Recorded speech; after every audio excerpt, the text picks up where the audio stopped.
الحمد لله وكفى وسلام على عباده الذين اصطفى أما بعد فأعوذ بالله من الشيطان الرجيم بسم الله الرحمن الرحيم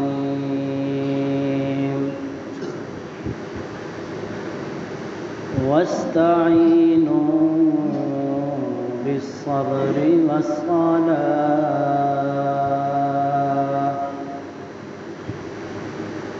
وإنها لكبيرة إلا على الخاشعين وقال الله تعالى في مقام آخر إن الصلاة تنهى عن الفحشاء والمنكر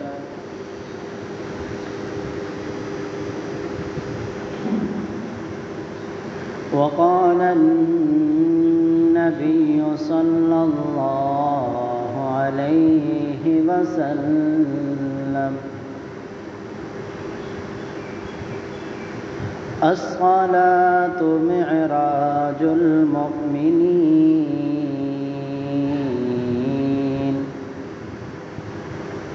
الصلاة عماد الدين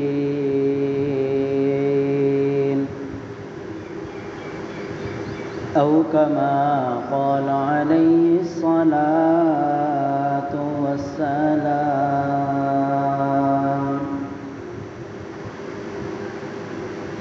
اللهم صل على محمد وعلى آل محمد كما صليت على إبراهيم وعلى آل إبراهيم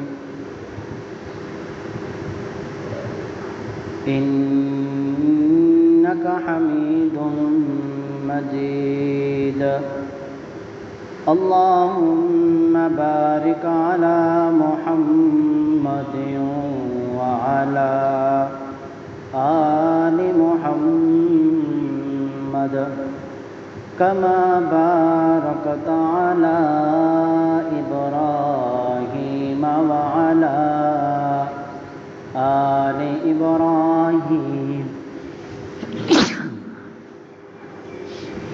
إنك حميد مجيد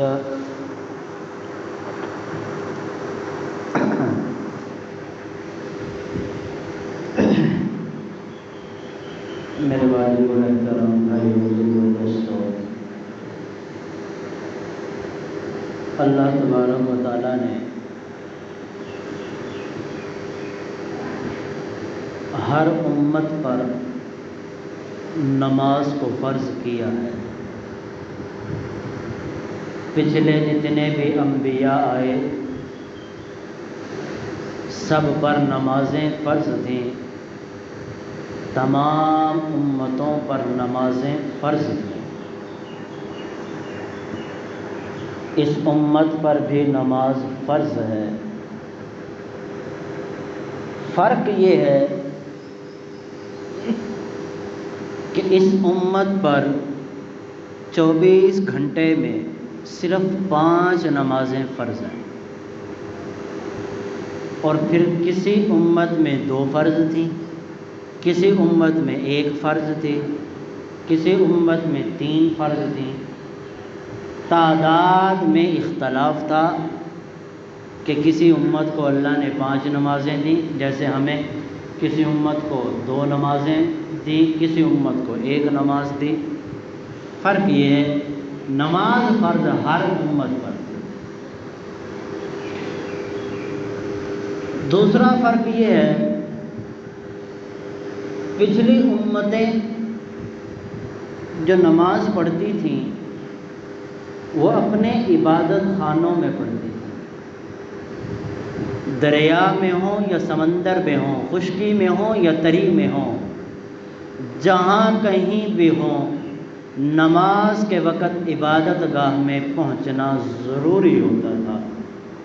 ایسے نہیں تھا اگر کوئی سمندر میں ہے تو وہیں نماز پڑھ لے، دریا میں ہے وہیں نماز پڑھ لے، یا اسی طرح گھر میں ہے وہیں نماز پڑھ لے، یا کسی کام میں دکان میں مصروف ہے وہیں نماز پڑھ لے، اس کی نماز ہی نہیں ہوتی تھی۔ ان کے لیے عبادت خانوں میں نماز پڑھنا ضروری تھا۔ اور اس امت کے اوپر اللہ کا احسان ہوا، سمندر میں ہو تب بھی نماز ہو جائے گی، دریا میں ہو تب بھی نماز ہو جائے گی، گھر میں ہو تب بھی نماز ہو جائے گی، مسجد میں ہو تب بھی نماز ہو جائے گی، جہاں کہیں دنیا کے کونے میں چلے جاؤ، مصلی بچھاؤ نماز پڑھ لو، مصلی نہیں ہے ایسے ہی نماز پڑھ لو۔ یہ اس امت کے اوپر احسان ہے۔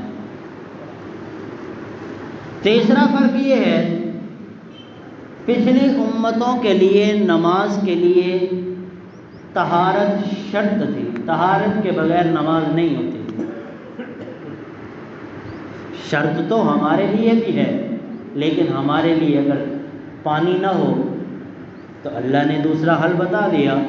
پچھلی امت کے لیے پانی وغیرہ کوئی بھی چیز ان کی ہوتی تھی، وہ شرط تھی، اس طہارت کے کیے بغیر ان کی نماز نہیں ہوتی تھی۔ اس امت پر اللہ نے بہت بڑا احسان یہ کیا کہ اگر پانی طہارت کے لیے نہ ہو، مٹی سے تیمم کر کے نماز پڑھ لو، نماز ہو جائے۔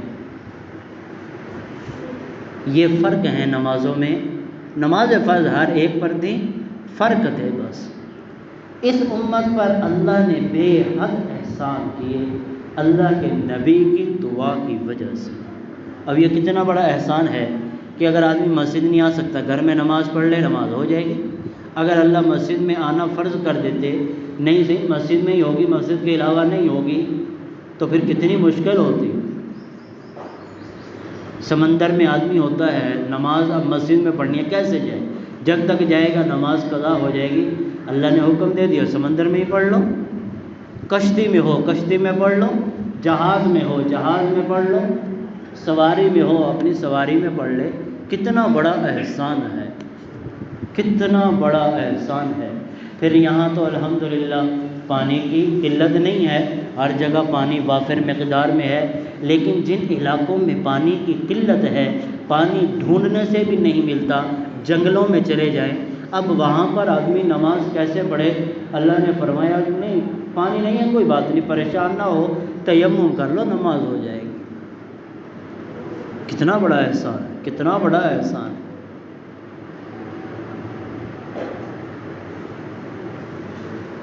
جسم کا پاک ہونا ضروری ہے، جسم ناپاک ہوگا نماز نہیں ہوتی، لیکن اللہ نے اس امت پہ احسان کر دیا، جسم ناپاک ہے، پاکی حاصل کرنے کا کوئی ذریعہ نہیں ہے۔ پانی سے پاکی حاصل کی جاتی ہے؟ پانی ہے نہیں۔ اور کسی طریقے سے پاکی حاصل کی جا سکتی ہے، لیکن وہ پاکی حاصل کرنے کا ذریعہ ہی نہیں ہے۔ اللہ نے فرمایا ناپاکی میں ہی پڑھ لو، نماز ہو جائے گی۔ کتنا بڑا احسان ہے۔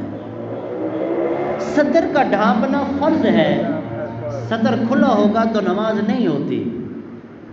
جسم کا ڈھانپنا ضروری ہے، لیکن آدمی بعض اوقات جنگل میں جاتا ہے، وہاں پر کپڑے ہی نہیں ہوتے، یا کوئی ڈکیت پیچھے پڑ گئے، سب کچھ انہوں نے اتار لیا، الف ننگا چھوڑ دیا، جسم خالی ہے۔ اب نماز کا وقت ہو گیا، اب جسم کو چھپائے بغیر نماز ہوتی نہیں، جسم کا چھپانا فرض ہے۔ اللہ فرما رہے ہیں کوئی صورت نہیں ہے، ایسے ہی پڑھ لو، نماز ہو جائے گی۔ کتنا بڑا احسان ہے اس امت پر۔ لیکن اللہ نے فرمایا نماز معاف نہیں ہے کسی بھی صورت، پڑھ لو جیسے تمہیں آسانی ہو ویسے پڑھ لو۔ کھڑے ہو کر نماز پڑھنا ضروری ہے، قیام کھڑا ہونا فرض ہے، لیکن یہ فرض اس وقت ختم ہو جاتا ہے جب کھڑے ہونے کی طاقت ختم ہو جائے، پھر کھڑا ہونا فرض نہیں ہے، کیونکہ اس کے اندر طاقت نہیں ہے کھڑے ہونے کی۔ اللہ نے حکم دیا پریشان نہ ہو، بیٹھ کے پڑھ لو۔ آدمی لاچار ہو گیا، بیٹھ بھی نہیں سکتا، ہاتھ پاؤں ٹوٹ گئے، ایکسیڈنٹ ہو گیا، ہسپتال میں پڑا ہے، نماز پھر بھی معاف نہیں ہے۔ اللہ نے فرمایا لیٹے لیٹے پڑھ لو یار، نماز تمہاری میں قبول کرنے والا ہوں، تم پڑھو تو صحیح، نماز تمہاری ہو جائے گی۔ یہ اللہ کا اس امت پر کتنا بڑا احسان ہے، لیکن اللہ نے نماز معاف نہیں، ہر چیز معاف ہے، حج معاف ہے اگر استطاعت نہیں ہے، عورت ہے محرم ساتھ نہیں ہے حج نہ کرے، زکوٰۃ معاف ہے اگر صاحب استطاعت نہیں ہے، زکوٰۃ نہیں ہے اس کے اوپر، سوال ہی نہیں ہوگا، روزہ معاف ہے بشرطے کہ بیمار ہو، اتنا زیادہ بیمار ہو کہ روزہ رکھنے کی وجہ سے یہ مر جائے گا یا بیماری پھیل جائے گی، روزہ اللہ نے معاف کر دیا۔ ذکر و اذکار معاف ہیں، نہیں کر سکتے کوئی بات نہیں، لیکن نماز ایسی چیز ہے کسی بھی حال میں معاف نہیں ہے، کسی بھی صورت میں معاف نہیں ہے۔ اور اللہ نے ایک ایسی نماز بنائی ہے کہ یہ کسی بھی صورت میں معاف نہیں ہے، پھر اس کی فضیلت کتنی بڑی ہوگی اس کا میں اور آپ اندازہ بھی نہیں لگا سکتے۔ قرآن میں تو فضیلتیں بتائی ہیں، مثال کے طور پہ میں نے خطبہ میں آیت پڑھی سورۃ البقرہ کی، پہلا پاؤ ہے وَاسْتَعِینُوا بِالصَّبْرِ وَالصَّلَاةِ، اللہ فرما رہے ہیں مدد طلب کرو، مدد طلب کرو، وَاسْتَعِینُوا مدد طلب کرو، کس کے ذریعے مدد طلب کرو؟ بالصبر، صبر کے ذریعے، والصلاة اور نماز کے ذریعے۔ پھر دوسرے اس بارے میں پھر اللہ نے فرمایا یا ایھا الذین آمنوا استعینوا، اے وہ لوگو جو ایمان لائے ہو، آمنوا استعینوا بالصبر والصلاة، مدد طلب کرو کس کے ذریعے؟ صبر اور نماز کے ذریعے۔ پھر 21ویں پارے میں اللہ نے فرمایا ان الصلاۃ تنہی عن الفحشاء والمنکر، نماز یہ ایسی عبادت ہے یہ بے حیائی سے بھی روکتی ہے، بری باتوں سے بھی روکتی ہے۔ پھر اللہ نے فرمایا وَأَقِیمُوا الصَّلَاةَ، قائم کرو نماز کو، پورا قرآن بھرا پڑا ہے نماز پڑھو نماز پڑھو نماز پڑھو۔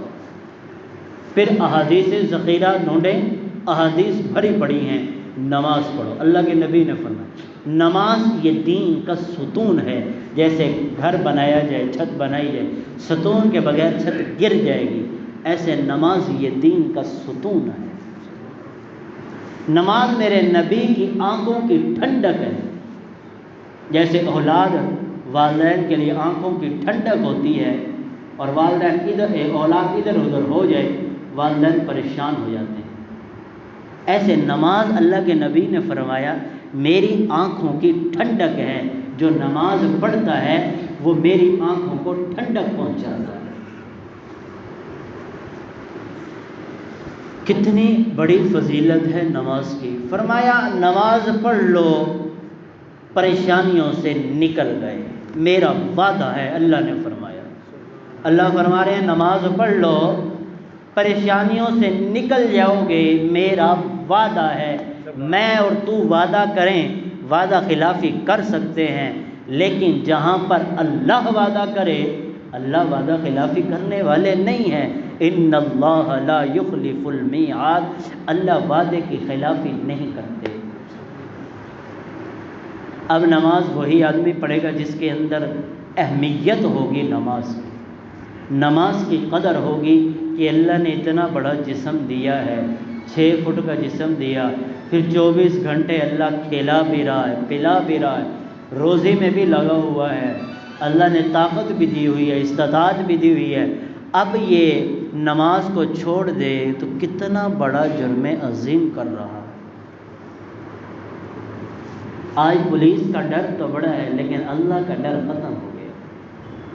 حکومت کا ڈر تو بڑا ہے جو کر کچھ نہیں سکتی پولیس، کچھ نہیں کر سکتی پولیس۔ اللہ کا ڈر کہاں گیا؟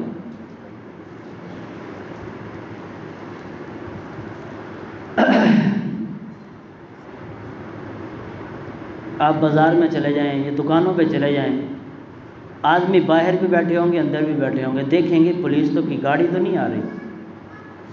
جیسے ہی پتہ چلے گا عیدگاہ گاڑی پہنچ گئی ہے، سائیکل موڑ ساری دکانیں بند۔ ایک آدمی پولیس کا گزر جائے ساری دکانیں شٹل نیچے، لیکن مؤذن جو کہہ رہے ہیں اللہ اکبر اللہ اکبر، تب دکانیں کہاں جاتی؟ تب بند کیوں نہیں ہوتی؟ اس کا مطلب تو یہ ہوا اللہ کا ڈر دل سے نکل گیا، پولیس کا ڈر دل میں آ گیا، حکومت کا ڈر دل میں آ گیا، گرفتار ہو جائیں گے۔ حالانکہ اماموں کا 4 امام ہے، 3 اماموں کا فتویٰ ہے جو ایک نماز چھوڑ دے قتل کر دو، قتل کر دو، واجب ہے۔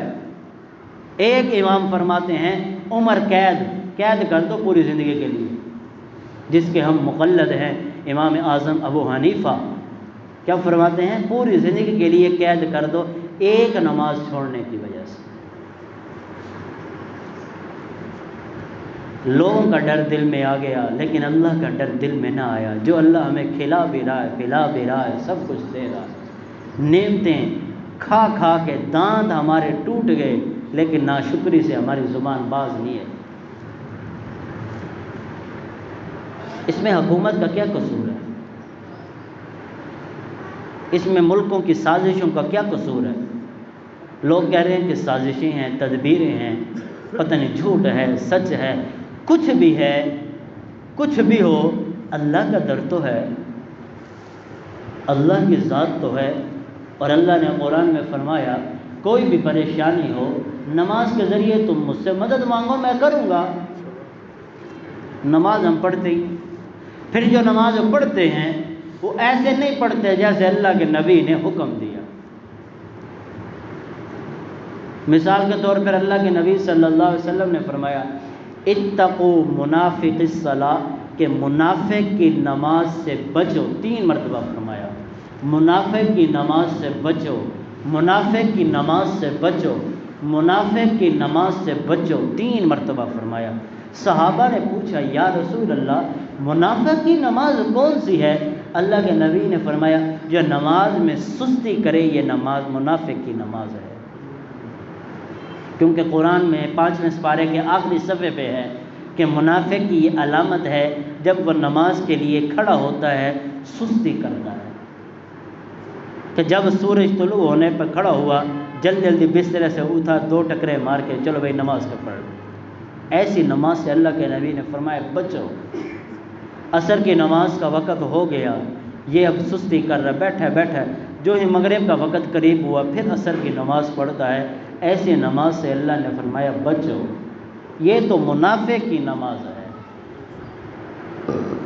نماز وہ ہے جو جماعت کے ساتھ پڑھی جائے، تکبیر اولیٰ کے ساتھ پڑھی جائے، نماز بے حیائی سے روکے، نماز بری باتوں سے روکتی ہے، نماز ہماری پریشانیاں دور کرتی ہے، نماز ہماری ٹینشنیں دور کرتی ہے، نماز ہمارے جسم کو سکون دیتی ہے، نماز ہمارے دل کو سکون دیتی ہے، نماز ہمارے دل کو، اور جس کو دل کا سکون مل جائے اس کو وہ دنیا کا امیر ترین آدمی ہے جس کو دل کا سکون مل جائے۔ نماز تو راحت ہے، نماز میں تو سکون ہے۔ دکان پہ کھڑے ہوتے ہیں نیند نہیں آئے گی، 24 گھنٹے کھڑے رہو، لیکن جو ہی مسجد میں آؤ گے نیند آنا شروع ہو جائے گی۔ کیوں؟ اللہ نے فرمایا یہاں پر راحت ہے، سکون ہے۔ نماز پڑھنا شروع کرو گے نیند آنا شروع ہو جائے گی۔ کیا؟ اللہ نے نماز میں سکون رکھا ہے۔ ذکر و اذکار کرنے کے لیے بیٹھ جاؤ سکون آئے گا۔ ایک آدمی سے میں نے پوچھا، میں کہا بیان شیان سنتے ہوتے ہو؟ کہتا استاد جی الحمدللہ روزانہ بیان سنتا ہوں۔ میں نے کہا کب؟ کہتا سوتے ہوئے، اس لیے کہ نیند بڑی پیاری آتی ہے۔ بیان سننے بیٹھتا ہوں تو نیند آ جاتی ہے، جیسے لوگ گولی کھا کر نیند سوتے ہیں ایسے لوگ بیان سن کے نیند آ جاتی ہے۔ وجہ کہ اللہ نے دین میں سکون رکھا ہے، راحت رکھی ہے، آدمی کو کوئی پریشانی نہیں ہوتی، مسجد میں آئے ہر غم سے بیزار ہو جاتا ہے۔ ایسی اللہ نے اللہ نے راحت اور سکون رکھا مسجد کے اندر۔ جو صحیح معنی میں شوق سے مسجد میں آئے اس کا پھر باہر جانے کو دل نہیں کرتا کہ میں باہر جاؤں۔ باہر تو پریشانی ہے، ٹھوکریں ہیں، مسجد میں تو سکون ہے، اللہ کا گھر ہے، اللہ کے گھر میں سکون ہے۔ اور جس کو اللہ کے گھر میں بھی سکون نہ آئے وہ تو پھر بد نصیب آدمی ہے۔ اس کو چاہیے کہ توبہ کرے کہ اس کو اللہ کے گھر میں بھی سکون نہیں ہے۔ اس لیے میرے بھائیوں، نماز کو ضروری سمجھیں، اور آج کل جیسے پریشانیاں ہیں اس کا حل یہی ہے، نماز اور دعا، بس یہ دو حل ہیں پریشانیوں سے، مصیبتوں سے، مشکلات سے نکلنے کے لیے، کہ نماز اور دعا، اس کو ضروری سمجھیں۔ نماز قضا نہ ہو، کچھ بھی ہو جائے نماز نہ جائے، کچھ بھی ہو جائے نماز فوت نہ ہو۔ اور اللہ کے نبی کی آخری وصیت بھی یہی تھی کہ اے میری امت، نماز نہ چھوڑنا، نماز نہ چھوڑنا، نماز نہ چھوڑنا۔ اور دعا، بس اللہ سے مانگنا، یہ بہترین وظیفہ ہے مشکلات سے نکلنے کا۔ جس کو کوئی بھی پریشانی ہو، رزق کی پریشانی ہو، یہ بھی اللہ نے قرآن میں ہی بتایا کہ نماز پڑھو، رزق کی پریشانی ختم ہو جائے گی۔ رشتوں کی پریشانی ہے، اولاد کی پریشانی ہے، نافرمان ہے، اللہ نے قرآن میں حل بتایا ہے کہ نماز پڑھو، اولاد فرما بردار ہو جائے گی، رشتوں کی پریشانیاں ختم ہو جائیں گی۔ کسی نے کچھ کروا دیا ہے، نہیں کروایا، اللہ فرما رہے ہیں قرآن پڑھو، سب کچھ ختم ہو جائے گا۔ نماز میں ہر چیز کا علاج ہے، نماز میں ہر چیز کا علاج ہے۔ صرف نمازی بن جائیں، ہم اپنے آپ کو 5 وقت مسجد میں حاضر کریں، ایسے جیسے ہم انسان کی زندگی کے لیے کھانا ضروری ہے، پانی پینا ضروری ہے، پانی کے بغیر آدمی مر جائے گا، کھانا کھانے کے بغیر آدمی مر جائے گا، ایسے نماز کو بھی ضروری سمجھے۔ جس کی نماز قضا ہو جائے وہ سب یہ سمجھے میرا سب کچھ ختم ہو گیا۔ یہ تو اللہ کے نبی نے فرمایا، جس کی نماز فوت ہو گئی وہ ایسے سمجھے وہ اکیلا ہے، سب کچھ اس کا ختم ہو گیا۔ عشاء اور فجر کی نماز اکثر نہیں پڑھتے، مسجد خالی ہوتی ہے، اکثر نہیں پڑھتے عشاء اور فجر۔ اور اللہ کے نبی نے فرمایا کہ فجر کے وقت تو میں رزق تقسیم کرتا ہوں، اور جو سوئے ہوتے ہیں 10 بجے تک ان کو پھر رزق کی پریشانی کیوں نہیں آئے گی؟ اللہ جس وقت رزق تقسیم کر رہا ہے اس وقت ہم کھراٹے مار کے سو رہے ہیں، رزق تقسیم ہو رہا ہے، پھر ہماری رزق کی پریشانی کیسے دور ہوگی؟ جب ہم فجر کی نماز ہی نہیں پڑھیں گے پھر ہمارے رزق کی پریشانی کیسے دور ہوگی؟ صبح کے وقت یہ اللہ رزق بانٹتے ہیں، اللہ فرماتے ہیں جس کا دل چاہے رزق لے لے، جس کا دل چاہے سو لے۔ جو سوتا ہے شیطان اس کے کان میں پیشاب کرتا ہے، جو صبح کے وقت سوتا ہے، صبح کے وقت سوتا ہے جو پورا دن وہ تکلیف میں رہتا ہے، اس کا جسم جو ہے عجیب سی حالت میں رہتا ہے جو صبح کے وقت سوتا ہے۔ اطباء اور حکیموں اور ڈاکٹروں سے پوچھ لیں کہ صبح کے وقت سونا نہایت ہی نقصان دہ چیز ہے، اور ہم 10 بجے تک سو رہے ہیں مزے سے۔ اللہ سے دعا ہے اللہ نیک بنائے، سنتے پڑھ رہے ہیں۔